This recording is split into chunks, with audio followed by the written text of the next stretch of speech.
Hey everyone, welcome back to Scale Smarter. I am 𝗬𝗁 from Wisdom and Wayfinder, joined by my co-host Frank Majorana from JustWorks.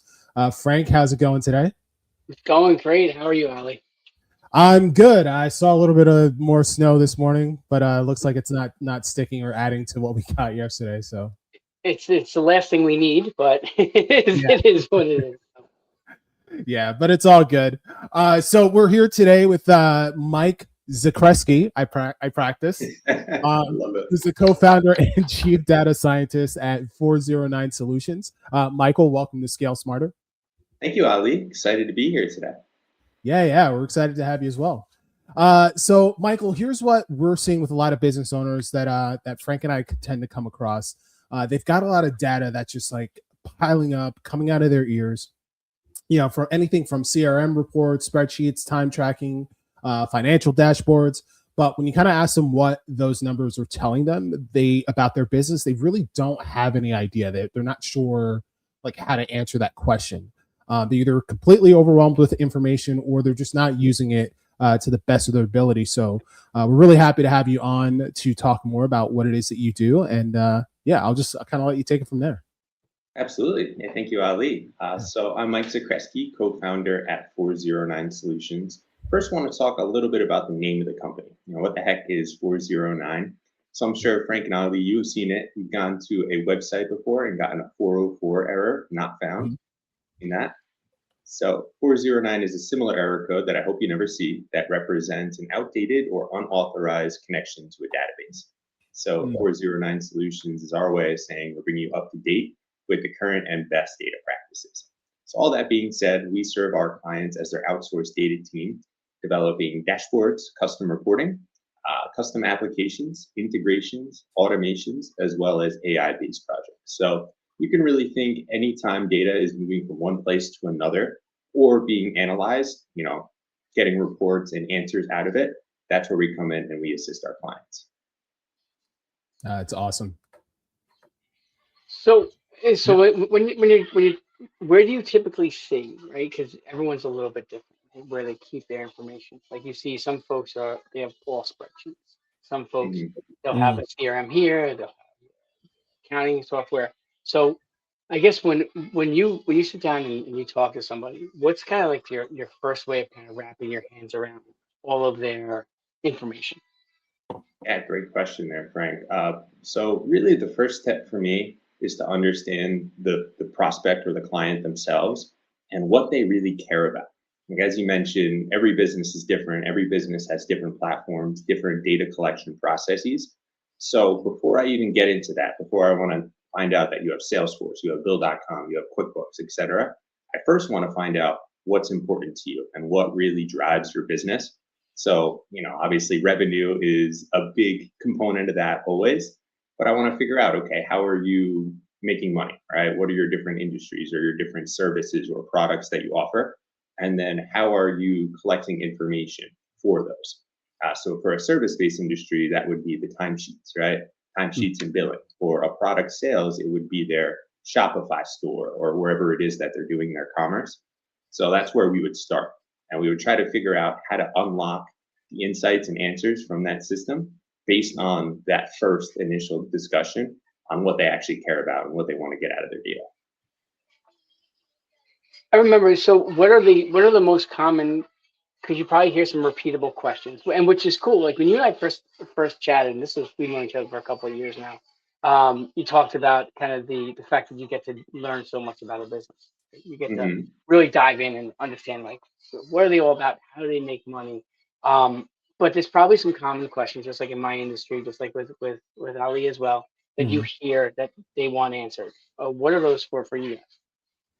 Oh yeah. So the thing that I look out for the most when I'm meeting individuals, potential prospects, is I listen for two key things, and that is I think and I feel in regards to a business. So I think we're doing really well this year. I feel like sales are up. Now, those are great feelings to have, but what's the truth behind it, right? And every business owner has that gut feeling, that intuition on if things are going well or not so well.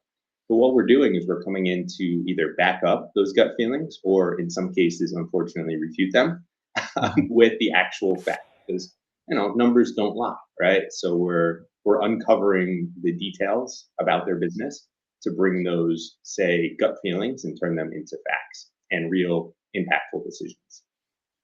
Yeah. How do you, so I know like one of the things that I've come across when I talk to businesses, especially, like you said, those I think and I feel statements, right? They feel like something might be, going better than it actually is, because they might be looking at maybe the wrong set of numbers, or pulling data from, the data might be incomplete in some way. Like, how do you go about helping them understand that, maybe what they're looking at isn't correct, or it's inaccurate, or it's just incomplete? Yeah, so it's all about consistency there. And I actually have a semi-recent client example of this.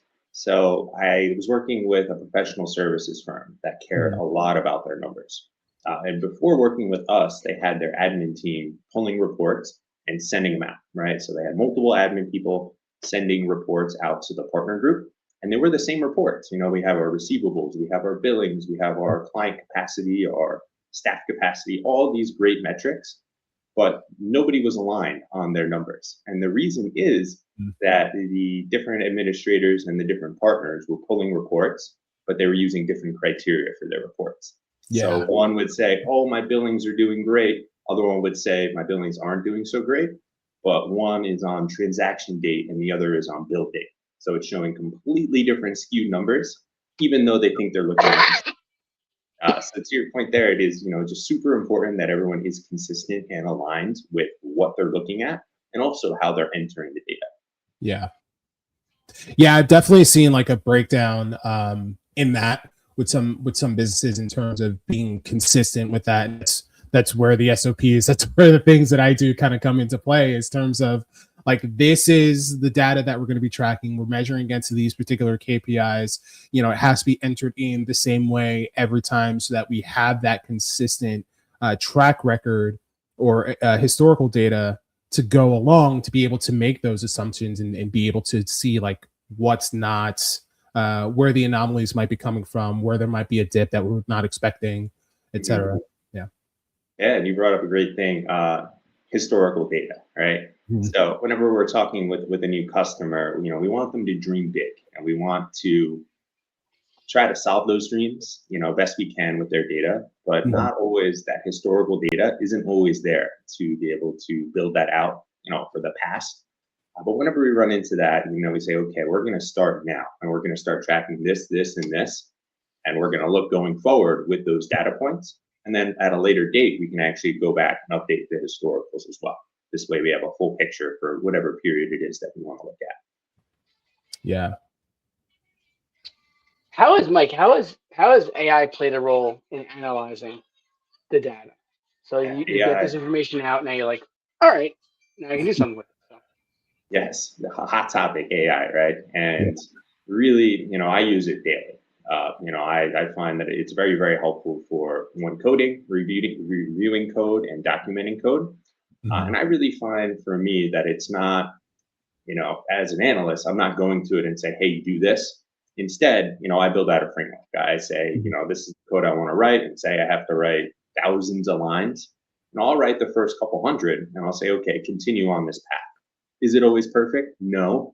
I would say gets me about 70% of the way there in most cases, but that 70% is a lot better than 0%, right? So it is good at least building a framework and allowing me to come in and kind of finish up and clean up everything. And then on the flip side, we're finding a lot of AI applications for our clients. So everyone wants to integrate AI and they want to build it into their workflows, into their processes to make them more efficient. But it is a scary thing.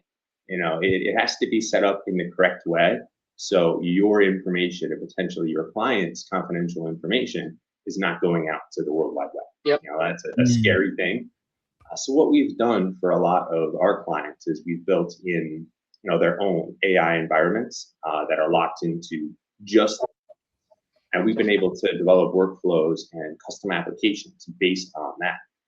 So, a good recent win in that space for us is a document processing tool that we created for one of our professional services clients. Long story short, I'm not going to go too far into the details, but they had thousands upon thousands of paper documents that they needed to analyze and make action based on them within a very short time frame. And our client came to us and said, hey, we have this problem. We're finding that our paralegals are taking 20, 30, 40 minutes per document to process them. And they had thousands of them. So you could do the math there. That's a lot of time and money spent just processing documents. So they asked us, and they were a reporting client that brought this problem to us. But they essentially asked, is there a better way, a more efficient way that we can do this? So what we did is we worked with a company to scan in all of the physical documents electronically. So we had PDFs. And then from there, we developed an AI model that actually reads the documents, highlights the important information, pulls it out to a database, does some checking against the data, and then we built a front-end application that has all of the relevant information and a magnifying glass. So they just check it, make sure that it's good, and then they click a button and it processes the document. So we went from 30 to 40 minutes per to about 5 to 10. So a major win for that client. A little bit of a difference.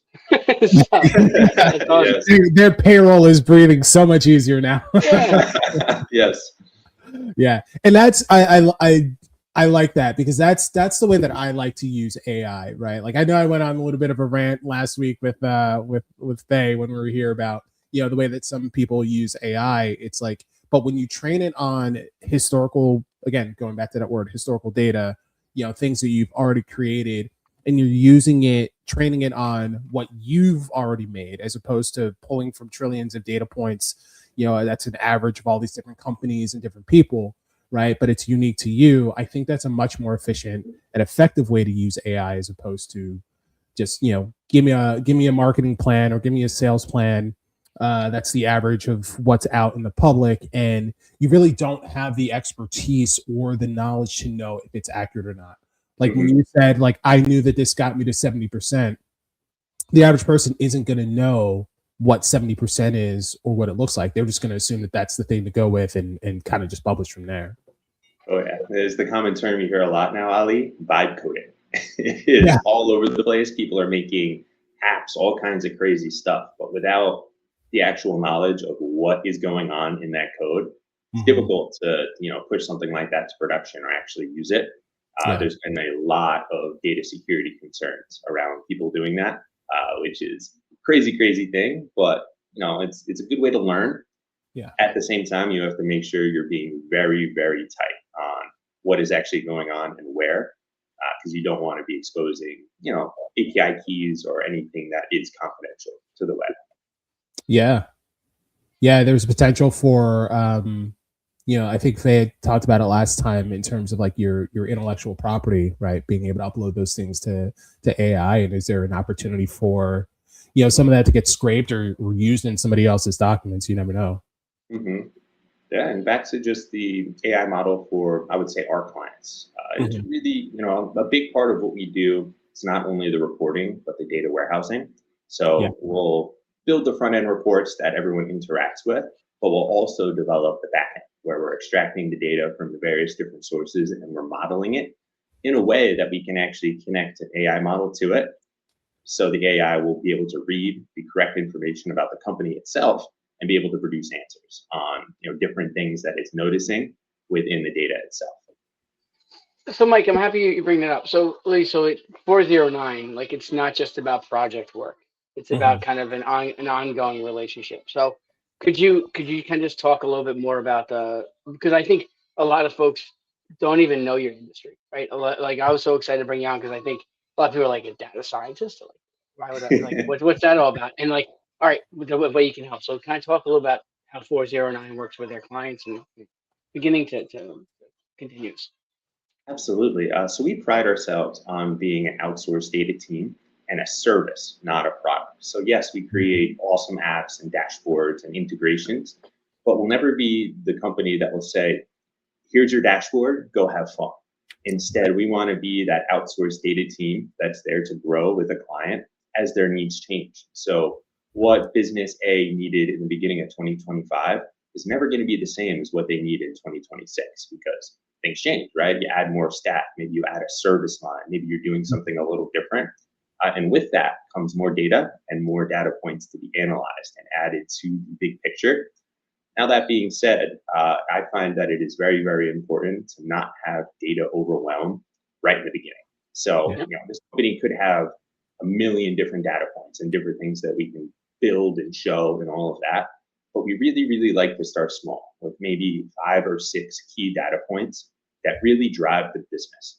So we'll say, here's your revenue, here's your expense, cost of goods sold, that kind of thing.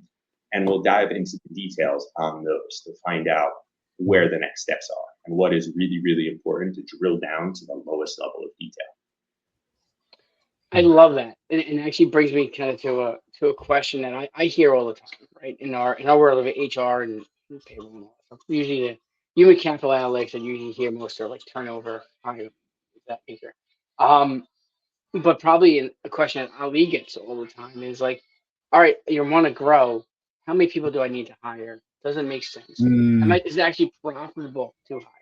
So how do you start helping business owners in making those decisions? And like, does hiring make sense? Doesn't.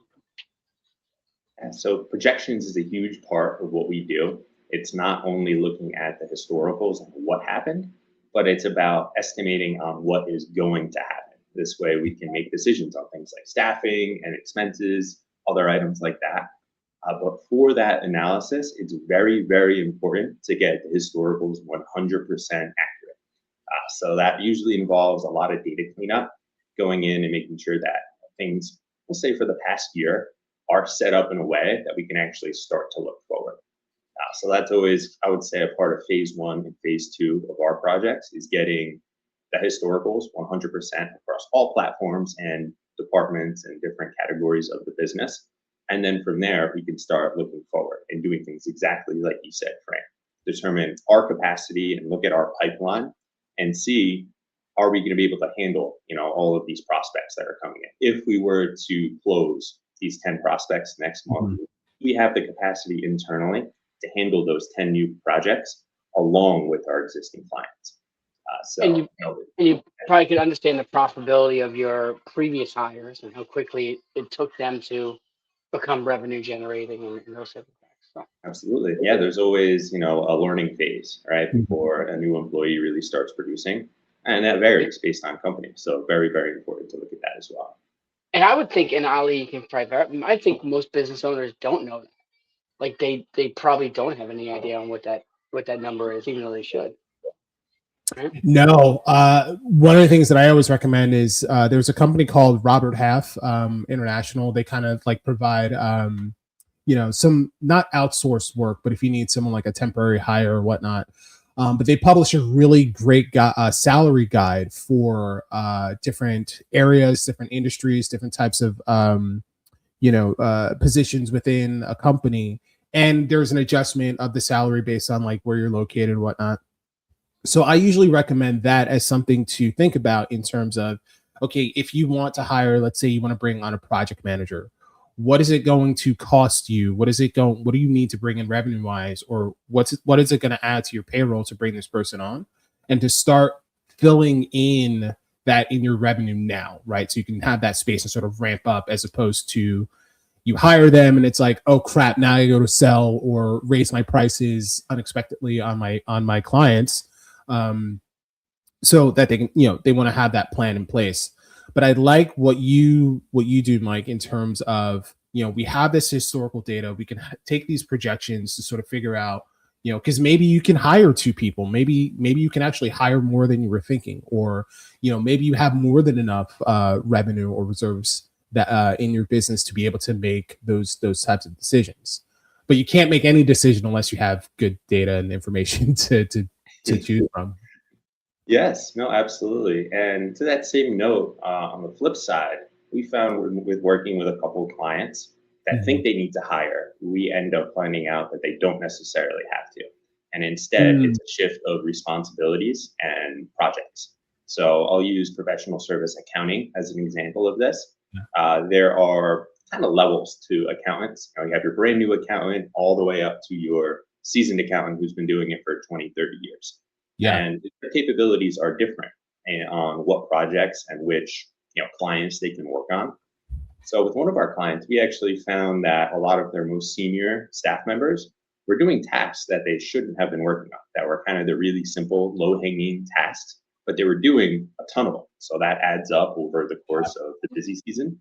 So we actually created a staffing matrix that assigned levels to the different projects based on historical time and complexity. And we assigned levels to the staff members based on their experience and what they've done in the past. And we were able to shift responsibilities across the team. So the newest members and the youngest accountants were working on those easier tasks. And then the more senior were taking on the harder ones, with the younger staff members assisting at times. This way they could sort of level up their experience. So with that company, we actually found that we didn't need to add staff at all. And it was really just a reallocation of responsibility. Oh, that's a perfect opportunity for me to refer you to clients, because that's literally what I do with my decision delegation, framework, in terms of, you're spending all this time getting involved in all these different decisions. Let's just put some guardrails in place in terms of, your junior members, your newer team members, in terms of what decisions they're allowed to make, which ones they have to check in with you on, and which are solely the domain of the business owner. But having that type of framework and application to be able to, organize all that, that's awesome. Yeah. And it's not all about just the organization and doing it once, but it's tracking it over time as well. Yeah. So once you get the new clients, you have to see, okay, where is this going to fit in our model, and where are they going to go, and who they're going to be assigned to? And we actually have a reporting page that shows that exactly. Here's the new one. This is what we think it should be. Plug it in, and then we'll go from there. Yeah. Do you have an example of what that looks like? I just want to show our audience to get a picture of it, if you have it. That exact one, I do not have a sample prepared of. But I could walk through, a different sample. I think could be valuable for the audience. That'd be awesome. Pull up my screen.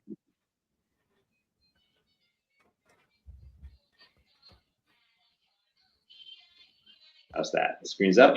Yep, that's awesome. So this is a little case study I wanted to take you guys through today. This is one of our clients in the manufacturing and distribution space. So this client came to us because they were growing, and they were growing rapidly. They went from a one location, one state business to a multi-location, 6-state business over a very short period of time. And with that, the business owner wanted something that he could see, call it a bird's eye view of the business as a whole, while also allowing to drill into the specific regions that they do business in. So right now we're on the very high level sales versus expense page. And across the top here, we have sales all the way to profit and profit percent, with some visuals to go along with it. Month over month sales versus expense, profit and profit percent. But what's impactful about this one is if I was to click on Massachusetts here, it will actually filter it down. And now we're just looking at our Massachusetts business and how we're performing in that geography. So it allows you to quickly see, this is how we're doing as a whole, and this is how we're doing in that specific region. Nice. This is a high-level page, but we do dive into a little more detail here. So we have a sales summary. So this is manufacturing distribution. They handle all their inventory as well as the outbound sales. So this is a list of all the individuals who work for the business in the sales space. We have a month over month sales total, and then a map visual. Darker the color, higher the sales, lighter the color, the less. But here we have the same functionality. If I was to click on Massachusetts, you'll notice we zoom in, and we can now see the specific individuals who sold in that geography. And then furthermore, jump into the next one. It is the less fun side, but still very important. This is the expense summary.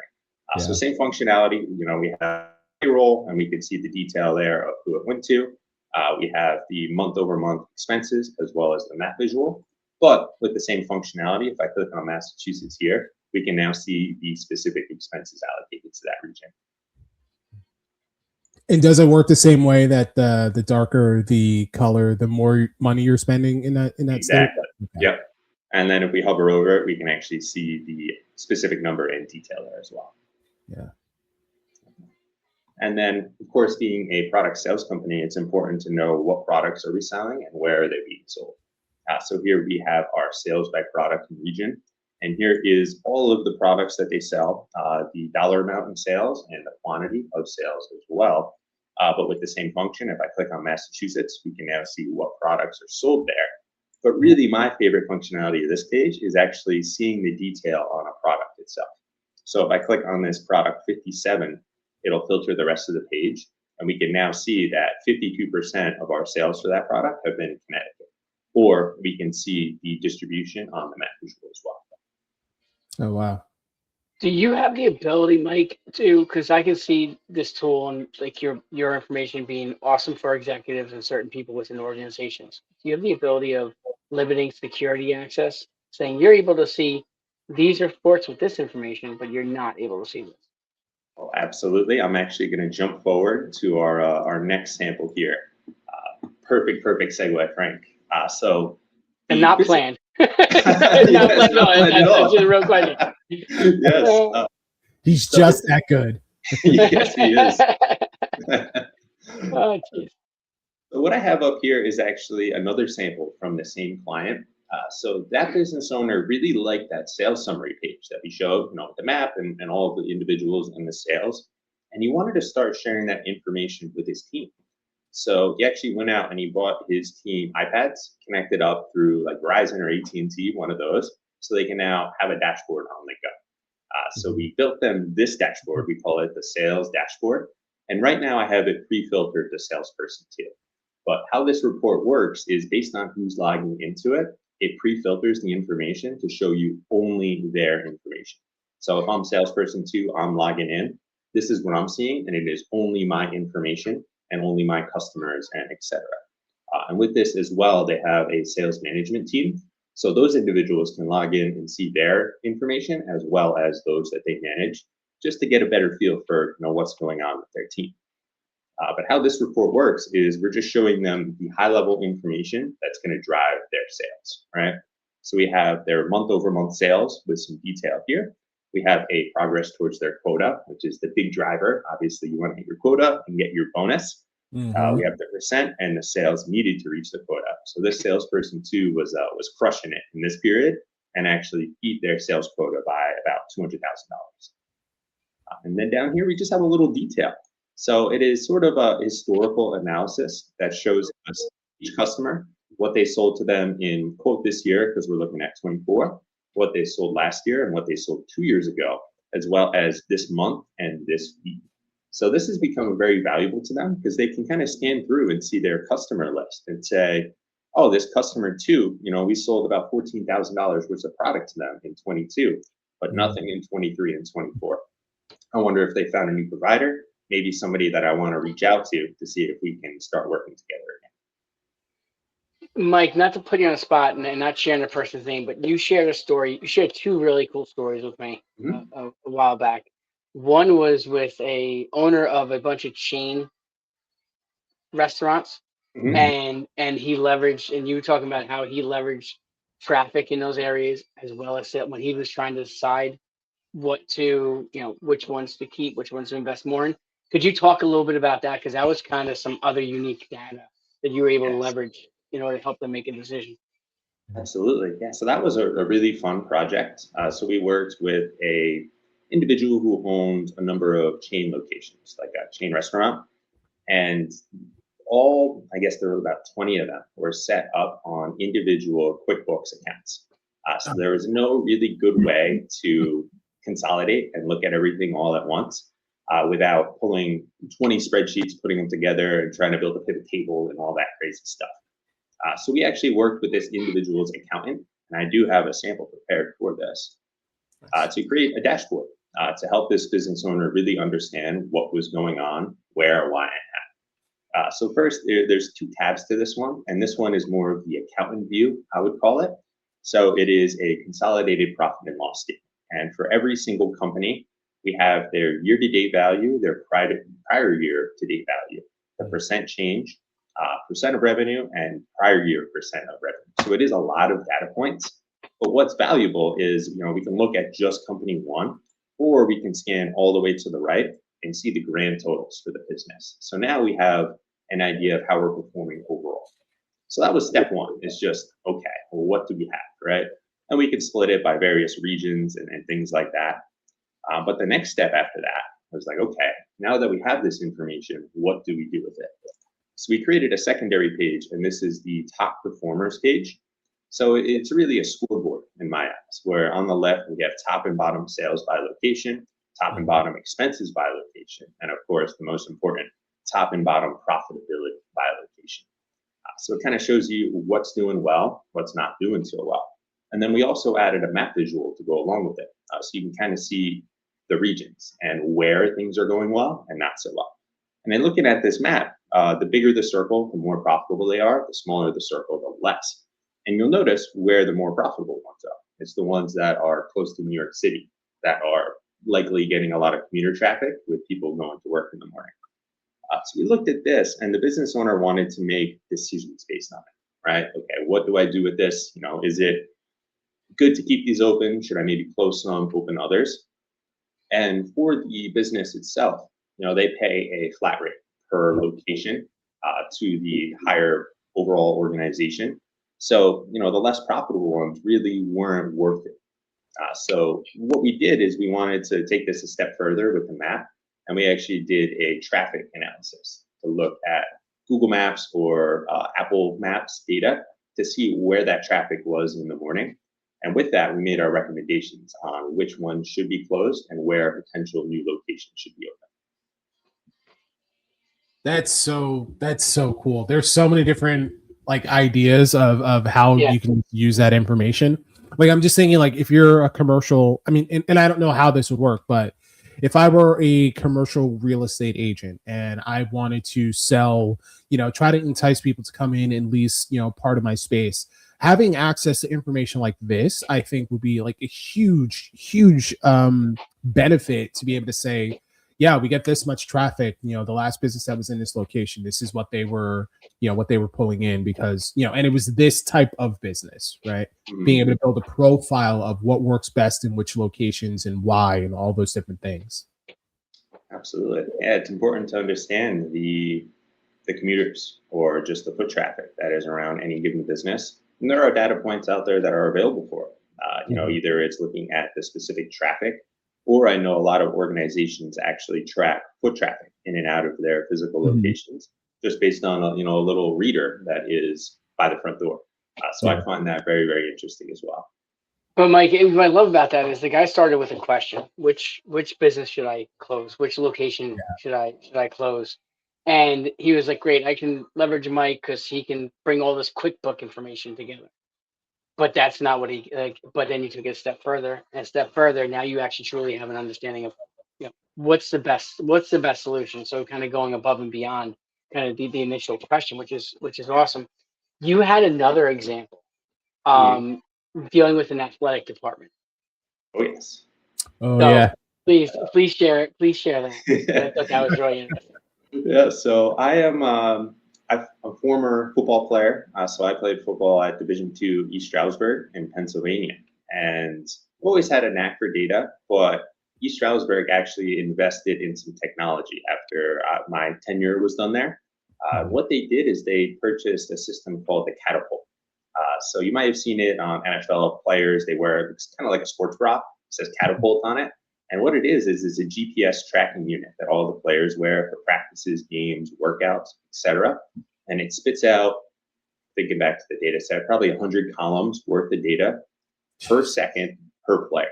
So it is GPS, you know, here's your coordinates. This is the effort that the player was putting in at this moment. This is their speed. This is their acceleration, deceleration, all kinds of stuff. And, you know, I was talking with the head football coach and head strength coach of East Stroudsburg about this. And they came to me and they said, you know, we love it. We want to use this, but it's overwhelming for us. You know, there's so many data points that essentially what we're getting out of it now is Ali ran fast on Tuesday, and that's all we're doing, you know, and it was rather difficult for them to, you know, really get insights out of it. And I do have permission to actually show the production version of this report. So I'm going to pull that up so we can take a look at it. But I love this analogy for, you know, this project in comparison to our client base, right? Yeah. So we're working with Division II East Stroudsburg to pull these numbers together. If you look at your Penn States, your Rutgers, your Michigan, they have a team of analysts that are working internally to develop reports like this on all of their different data points, either on the field or with workouts. But the smaller guys, the Division I, Division II, or AA, Division III, doesn't necessarily make sense for them to hire a team internally to run the analytics. So that's where we come in, and we help them and build the reports. And that is the same parallel to our business clients. The Fortune 500 companies, they have a team of analysts like me that are working on the data and building reports for the executives.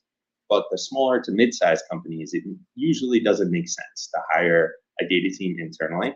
So that's where we come in and we provide that same great service at the fraction of the cost of even hiring one person. Yeah, we got to get the Giants. If anybody knows Harbaugh, we need you to help him out for this season. Oh, I'm so excited for that, though. I am a Giants season ticket holder, and I am so excited for this upcoming season. Nice. I'm a blanket holder. That's back there. But cautiously optimistic. Yeah. We'll see what happens. But yeah, to further that point, so what are the size businesses that would make the most sense in terms of, referring business to you, or somebody who's watching this and might want to contact you? What type of business that works best, size, what are they trying to accomplish?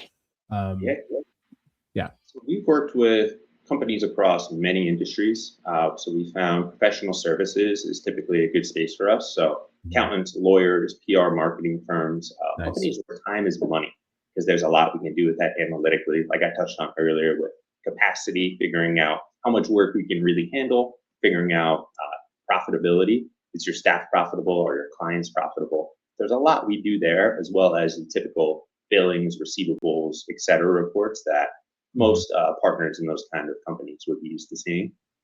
But we also have done a lot of work in the nonprofit space. So just, preparing quarterly, monthly reports for them to share with the board, and just tracking things over time to ensure we're hitting our goals.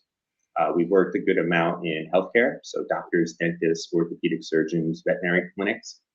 For those type of companies, it's typically better to work with the ones that have multiple practitioners or potentially multiple locations, because then, similar to the example I showed earlier, we can drill into specifics and then also get the high-level overarching view of the company. Manufacturing and distribution is a good space for us. I know we went through that sample. So it's all about figuring out what product we have available to sell, what we are selling, and just how we're performing overall. So really, industry-wise, it could be anything. And then football, of course, it is another space. So if there's data, we can work with it. And I would say business size, it is that small to mid-sized business. Now, we don't want to pinhole ourselves into a certain revenue target or anything like that, but it's really the company that has a need for it. Either they're drowning in spreadsheets that they're maintaining and trying to get insights out of, or they don't have any sort of reporting structure and need a full warehouse, application, whatever it might be. Just they need help getting their information organized so they can get real insights out of it. Yeah, that's awesome. And you said nonprofits. I think that's also really important, because they often, need to report back to the government in terms of, this is what we brought in, this is what we used it for, this is, we're requesting more funding for this, or we're fundraising for that. Being able to use that information and have accurate information. I've often found that some nonprofits, depending on their size, are typically working with like volunteer staff, and so they don't really have the type of access to expertise that they need to be able to, to be able to do that. Right. Yeah. I do have the football sample up if you wanted to take a look at that quickly. Yeah, absolutely. There. So I did pull up just the sample version of it for now, but I would be happy to walk anyone through the actual version at a later date. But let's take a look here. So this is a small snippet of what we've done for them. But I really like this page because it is a just summary of what's going on. So here I have selected the 2023 season with athlete number 1 as our data here. So here we can see for this athlete a week over week summary for the data point we're looking at. So we're looking at top speed for the player. And we can see practice 1, they hit 17.5. Practice 2, they hit 15.4. And then this one, they hit 19.2 actually. So it shows you, and actually what I can do here is I can bring in the games as well. Good thing to note here is they have their practices segmented based on how many days away from game day they are. So -4 is your Monday practice, -3 is Tuesday, et cetera, all the way to the game. But I love this page because it shows this line in the middle, right?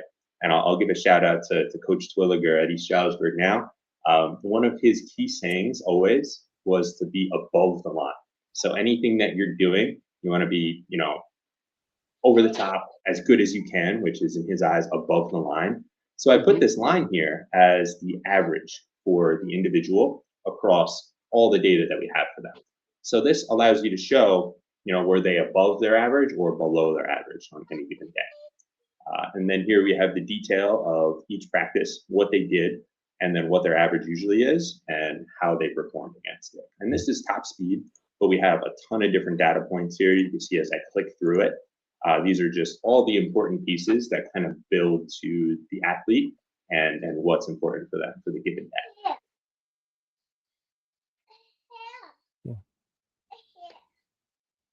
That's awesome. So are you able to put in also like I guess you are if they have access to it, right? If they have like performance data, like not just the data that you're getting from here, but overlapping points scored, if it's a lineman, like blocks, like whatever. So you can actually kind of correlate, right? Well, when's this person going to peak? When does this person perform? Actually taking all that information together. I assume that stuff you would be able to kind of bring in and kind of make you know, not assumptions, but draw conclusions for the strength conditioning team. Yeah, that's something we're actually exploring. And unfortunately, at the subscription level that East Stroudsburg has for this system, we don't have that necessary detail to relate it 100%. But I have done my homework, and at some higher subscription tiers for Catapult, you actually get a output that looks like a field with a line that shows exactly where the player went. So, you know, with that, I would love to work with that data set for one, to be able to show the actual outcomes on a given play on the data. So say the I would love post a block, you know. Because I would love to see that, especially like a game like basketball, right? Where you have a lot of games, and you look at the NBA and they talk about players resting too much or whatever it may be. Like your type of information could actually, does that make sense? Is it more than just a gut reaction saying this guy needs a rest? Is there actually some numbers behind it, which I think is very, very cool. That's actually something that we've produced for East Stroudsburg. So we set something up called a acute to chronic workload ratio, which looks at a player's total workload over the past, I guess, 3 weeks and compares it to how they did today. And it is a measure of injury prevention. So we want to ensure that, you know, a player didn't work double as hard today as they did on average in the past 2 weeks, because that is a major spike in, you know, their workload in their bodies, right? So we keep an eye on that, and we look very closely at it to ensure that, you know, nobody's going way over the top on a given practice, because that opens up for injuries for the rest of the week and the game coming up. Yeah. I saw you did a post the other day talking about like your golf game as well, right? Yeah. Yeah, I'm sure there's a lot of people watching who are going to watch this, like looking for that data information about their golf swing and how to, you know, I don't know anything about golf. I'm not going to pretend to use any here. I'm going to stay in my lane. No, yeah. So I've been, I love golf. Over, I guess you could say, the last couple of years, I've gotten very, very into it. Now I'm at the point where I feel like my progress was getting a little stagnant, right? I wasn't getting significantly better, even though I was practicing a ton. And I wanted to figure out why. So I am now approaching it as a data problem rather than just a look and feel problem. So I go to a golf simulator that actually exports data out to me with my practice session. It'll give me all of the various data points as well as a video of myself swinging, so I can then correlate the numbers that I'm seeing from the output to my actual video and see, you know, what I might be doing that's leading to those numbers and data points that put me in the woods or in the sand or whatever it might be. So I have been keeping a very, very close eye on that as of late. and am going to be creating a dashboard for myself on my golf swing and tracking certain things and certain outcomes. So I know when that ball goes in the tree, it's because I did this, and let's not do that anymore. That's the goal. Of course, it's never going to be perfect, but any progress is good progress with the golf. That's awesome. That's awesome. My friend here was making I was dying to make an appearance. So you can wave. He's a little upset. It's nap time. So there we go. We got to get some data on that. Yeah, I get you some data on that. Yeah. I think so.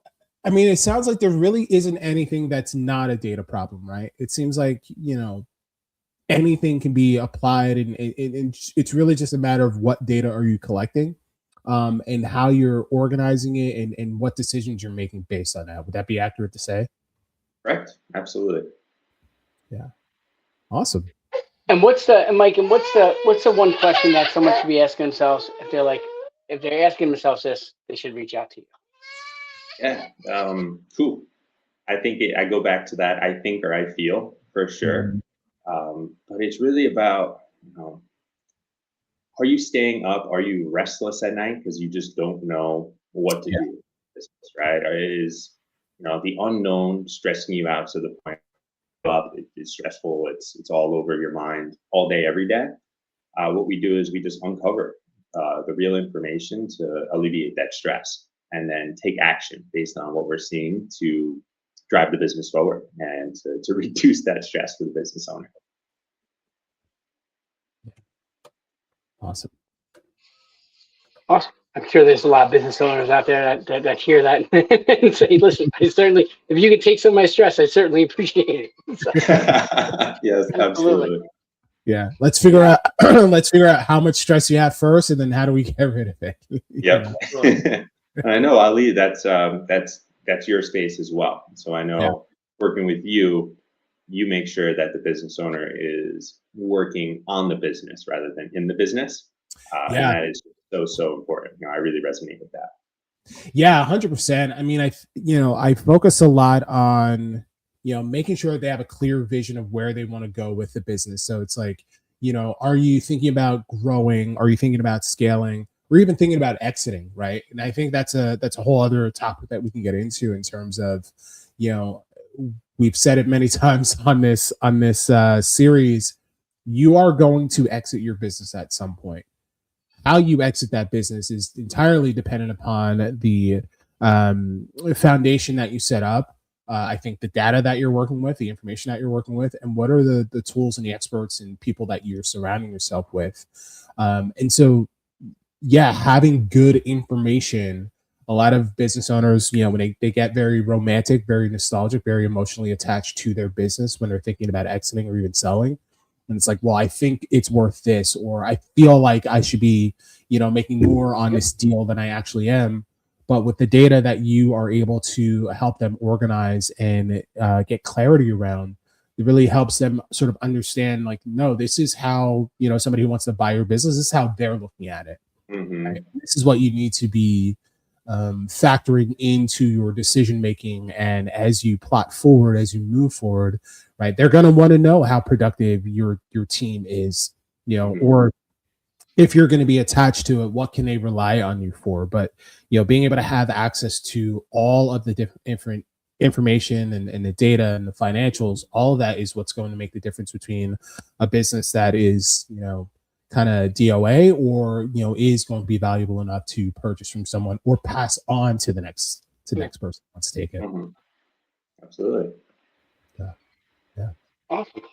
Well, cool. I thank you, Mike. This has been extremely insightful. Really appreciate it. And thank you, Ali. Yeah, of course. Thanks, Frank, and Mike. Of course, this was such an awesome. Like I said, I think there's a lot of opportunities for me to definitely refer you business, bring you in. And we didn't even get into all the payroll and HR stuff that Frank does. I mean, that's huge for anyone in the C-suite who needs to be able to make those decisions. So if you're watching this, definitely reach out to any of us. If you have any questions about, what it is that you want to accomplish with your business, what do you need to be looking at? What are the concerns or things that you need to consider? But yeah, this has been a great conversation. So. Absolutely agreed. And we can even schedule a round 2 to get into some more HR data. I do have a lot of good examples of that. So that would be fantastic. That would be excellent. Well, I really Awesome. appreciate you guys having me on today. This was great. Thank you. That's awesome. All right.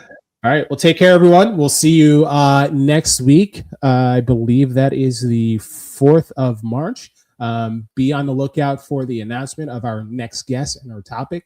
And of course, if you have anything that you want to hear from us and want us to cover, feel free to message Frank or I, and we'll be able to incorporate that into the next one. So, take care.